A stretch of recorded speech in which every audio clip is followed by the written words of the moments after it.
兩名喺南環區經營按摩中心嘅本澳兄弟，涉嫌由舊年開始要求一名女外僱技師為客人提供性服務，按摩中心獲利逾15萬澳門元。司警以淫梅罪將涉案二人移送檢察院。咁我哋嘅調查資料顯示，被害人向客人提供手淫服務嘅費用為澳門幣1680蚊。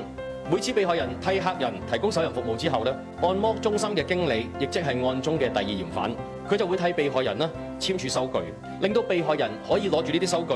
向按摩中心收取澳門幣150元嘅報酬。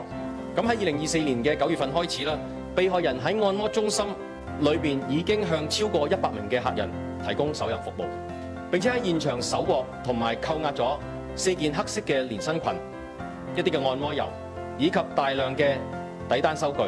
由於相信呢啲係作案嘅工具有關啦，我哋亦都將佢扣押嘅。此外我哋亦都將按摩中心入邊嘅職員帶返本局進一步調查。治安警上個月3號接獲女事主報案之後，因為懷疑按摩中心涉及賣淫，轉交司警調查。司警尋日喺黑沙環2個住宅單位分別拘捕涉案兄弟，兩人均拒絕合作。兩兄弟姓蔡，分別53歲同47歲，為按摩中心東主同經理。涉案按摩中心喺舊年5月開始營業。案中女事主為印尼人，舊年7月透過外僱公司來澳到南環區一間按摩中心任職技師。舊年9月，涉案東主要求事主為客人按摩嘅時候，需提供特別服務。事主因需付外僱中介費，且要寄錢返家鄉供養家人，因此被迫應東主要求為客人提供服務。而每次向客人提供特別服務，按摩中心會收取1680澳門元嘅服務費，女事主從中可以得到150澳門元。關注澳門事，了解身邊事，多謝收睇，拜拜。